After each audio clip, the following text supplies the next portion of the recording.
Systematically இந்த ஒரு ஒழுங்குக்குள்ள நீங்க நடத்துவது கத்துக்கொள்ள வேண்டும் என்பதற்காக உங்களை வர சொல்லி சொல்றேன். இந்த பயிற்சிகளை எடுக்கணும்னு சொன்னா பெங்களூர் போனீங்கன்னா பணம் கொடுத்தா இந்த பயிற்சிகள் தெரியுமா? அதுக்கான ஏற்பாடுகளும் பண்ணி வச்சிருக்கேன். உங்களுக்கு ஃப்ரீயா பயிற்சி கொடுக்கறதுக்கான விஷயங்களை ஏற்பாடு பண்ணிருக்கேன்.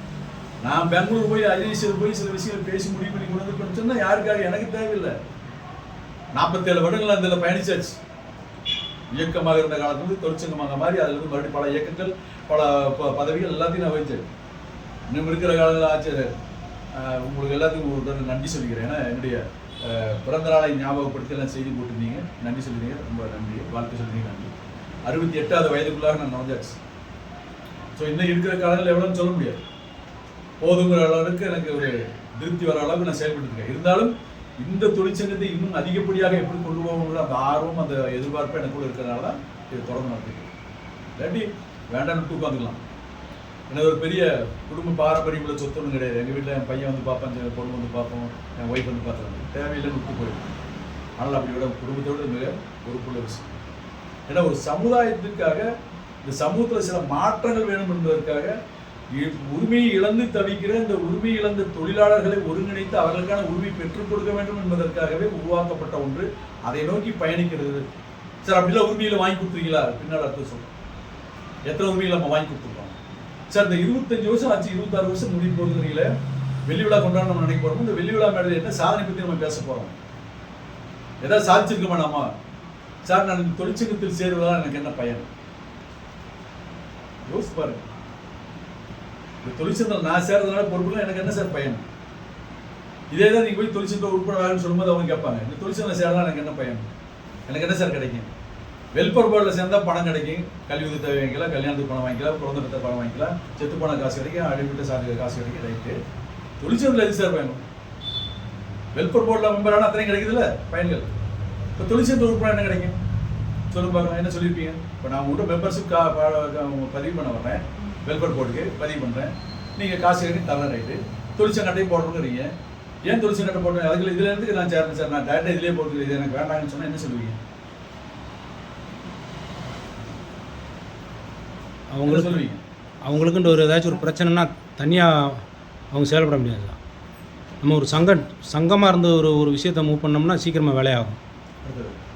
அவங்களுடைய பிரச்சனைகளை வந்து நம்ம கலெக்ட் பண்ணி அவங்களுக்கு ஆதரவு கொடுக்கணும் சார். அப்படின்னா நம்ம அடுத்தது ஜெயலட்சுமி நீ சொல்லுமா, தொழிற்சங்கத்தில் வெல்ஃபேர் போர்டு கார்டு போடுறதுக்கு நான் வரேன் கூட, நீங்கள் 500 ஏக்கரையும் தர்றேன், தொழிற்சங்க உறுப்பினர் அட்டையில் இதெல்லாம் டீல்ஸ் கொடுக்கணும், பாமலை ஃபில்அப் பண்ணுவாங்க. நான் சொல்கிறேன் இதெல்லாம் இருக்குங்க, வாரியத்தில் இதெல்லாம் பயன்படுது, இதில் எதுக்கு நான் உறுப்பினர் ஆகணும்னு கேட்குறேன். உறுப்பினர் இருந்தாலும் நம்ம அவங்களுக்கு எதாவது செய்ய முடியும். நம்ம இதில் அவங்க உறுப்பினர் இருந்தால் தான் அவங்களுக்கு ஒரு பிரச்சனை ஆகும்போது நம்ம அமைப்பு அவங்களுக்கு சப்போர்ட் பண்ண முடியும். அடுத்தது வந்து திடீர்னு வந்து அவங்க உறுப்பினராக இருந்தால் தான் மற்றவங்களுக்கு சேவை செய்ய முடியும் சார்.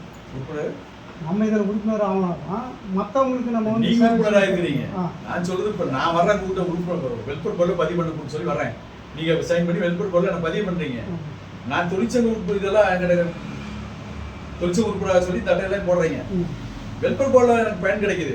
என் பையனுக்கு கல்வி உதவி தேவை வாங்கலாம், என் பொண்ணுக்கு திருமண உதவி வாங்கலாம், என் பொண்டாட்டிக்கு மகப்பேறு உதவி தேவை வாங்கலாம், நான் செத்து போன காசு கிடைக்கும், எனக்கு இல்லைன்னா 60 விஷயம் பென்ஷன் கிடைக்கும், எல்லாம் கிடைக்குது, நிறைய விஷயம் சொல்றீங்க, ஒரு 13 விஷயம் சொல்றீங்க. இதுல தொழிற்சங்க உறுப்பு எனக்கு என்ன கிடைக்க போகுது?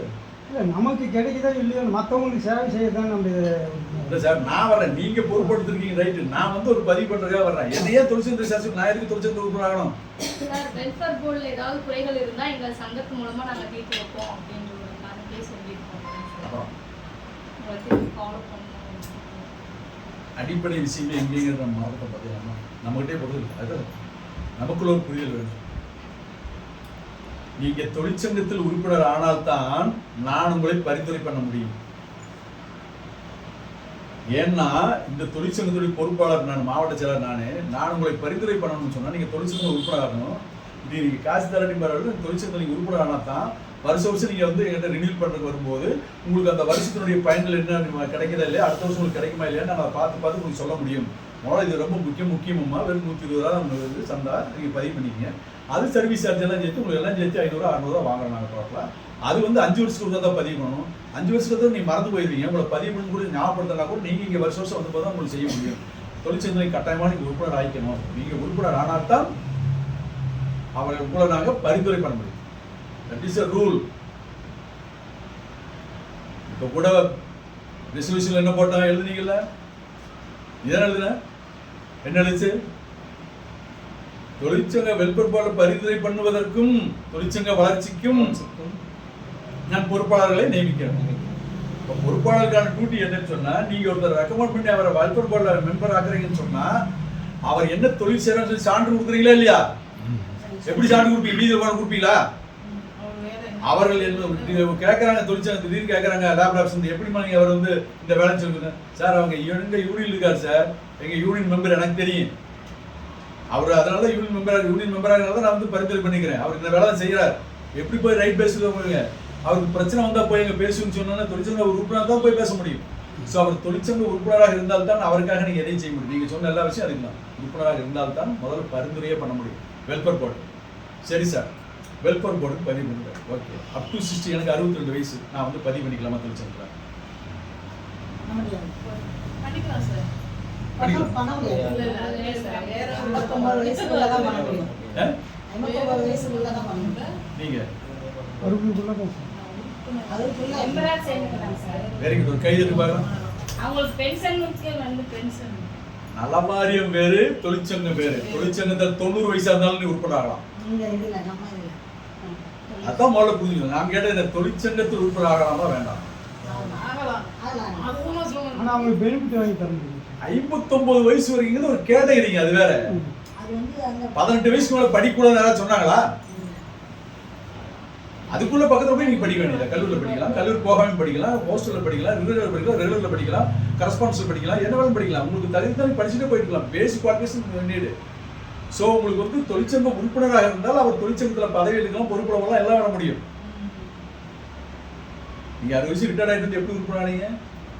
பெனிஃபிட்ஸ் வாங்கிட்டு உள்ள வரீங்க. எப்படி உறுப்பினர் ஆகணும்? நீங்க ஆர்வமாக தொழிற்சங்கத்தில் வேலை செய்ய வர்றீங்க, தொழிற்சங்க உறுப்பினராக வேலை செய்யறீங்க, அடுத்த மக்களுக்காக வேலை செய்யறீங்க, சமூக பார்வைக்கு அதே செய்யறீங்க. 59 வயசு வரைக்கும் இருக்கக்கூடியவர்களை பதிவு பண்ணும்போது அவர்களுக்கு நலவாரியத்திலே உறுப்பினராக்கி அவர்களுக்கு வேண்டிய பயன்களை வாங்கி கொடுக்கலாம். ரைட். அப்போ இதுல யாரெல்லாம் சார் தொழிற்சங்கத்தில் உறுப்பினர் ஆகலாம்? 60 வயசு 70 வயசு தொழிலாளி என்று சொன்னாலும் யாராக இருந்தாலும் அவர் உறுப்பினர் ஆகலாம். எந்த மாதிரி தொழிலாளி உறுப்பினர் ஆகலாம்? அமைப்பு சார்ந்தவங்களே இருக்கலாம். Very good. ஒரு கைதட்டு பாருங்க. இதுதான் நம்ம தொழிற்சங்கத்தில் அமைப்பு சார்ந்தவர்களும் இருக்கலாம், அமைப்பு சாராதவர்களும் இருக்கலாம். அமைப்பு சார்ந்தவங்க அமைப்பு சாராதானே. அமைப்பு சார்ந்த யாரெல்லாம் ESP வாங்கலையோ அவங்க சாராது. பிஎஃப் ESI ESI வாங்குறாங்க. வேலை பார்க்குற இடத்துலயே அமைப்பு சார்ந்த. ஆனா அமைப்பு சார்ந்தவங்க பொறுப்புகளை உட்கார. அமைப்பு சார்ந்த என்று சொன்னால் இந்த பெயர் எப்படி உருவாக்கப்பட்டது, என்னுடைய உள்ளர்த்தம் என்ன அப்படின்னு முதல் பொருள் புரிஞ்சுக்கணும். அமைப்பு என்று சொல்லும்போது ஏற்கனவே நான் சொன்ன கான்ஸ்டியூஷன் பேஸ் சட்டப்பிரகாரமாக ஒரு அமைப்பு இருக்கிறது. தொழிற்சங்க விதிகள், சட்டங்கள், விதிகள், அது ஒரு அமைப்பு. அது யாருக்கெல்லாம் பொருந்துகிறதோ அதிலிருந்து ஏதாவது ஒரு பொருத்தம் அவர்களுக்கு இருந்ததுன்னு சொன்னால் அவர்கள் அமைப்பு சார்ந்த தொழிலாளர்கள். It's not organised. ஆர்கனைஸ் என்பது வேறு, அன்ஆர்கனைஸ் என்பது வேறு. Centrally different. அமைப்பு என்பது வேறு, ஆர்கனைசேஷன் என்பது வேறு, இன்ஸ்டிடியூஷன் என்பது வேறு, நான் இன்ஸ்டிடியூஷன் நான் ஆர்கனைசேஷன் என்பது வேறு, ஆர்கனைஸ் என்பது வேறு, நான் ஆர்கனைசேஷன் என்பது வேறு. ஆர்கனைசர் என்று சொன்னால் ஒருங்கிணைக்கப்பட்ட தொழிலாளர்கள். அன்ஆர்கனைசர் என்று சொல்லும் போது ஒருங்கிணைக்கப்படாத உதிரி தொழிலாளர்கள், அமைப்பு சாரா தொழிலாளர்கள், அமைப்பாக்கப்படாத தொழிலாளர்கள் சொல்லுவோம். பட் அமைப்பு என்று சொல்லும் போது is not a covered by institution, covered by the organization. So which is organization? Registered body is organization. Registered body is adopted the rule, constitution based. சட்டத்தின் பிரகாரமாக அமைக்கப்பட்ட ஒன்று எல்லாம் அவர்களுக்கு கிடைக்கிறது என்று சொன்னால் அவர்கள் ஆர்கனைஸ்டு ஒர்க்கர்ஸ். அப்ப அந்த சட்டம் என்ன சொல்லிக்கிறது? யாருக்கெல்லாம் ESI கொடுக்க வேண்டும், யாருக்கெல்லாம் PF பிடிக்க வேண்டும், யாருக்கெல்லாம் மெட்டர்னிட்டி கொடுக்க வேண்டும், யாருக்கெல்லாம் டூல் கொடுக்க வேண்டும், யாருக்கெல்லாம் CL கொடுக்க வேண்டும், யாருக்கெல்லாம் வந்து வருடம் அவர்களுக்கு சம்பள உயர்வு கிடைக்க வேண்டும், யாருக்கெல்லாம் கிராஜுவேட் கொடுக்க வேண்டும், யாருக்கெல்லாம் ரிட்டையர்டான பென்ஷன் கிடைக்கும், யாரெல்லாம் வந்து வாரிசுகளுக்கு வேலை வாங்கி கொடுக்க முடியும், யாருக்கெல்லாம் ப்ரொமோஷன்ஸ் வந்து they are all of government employed and semi government and quasi government. What is mean by government, semi government, quasi government and board?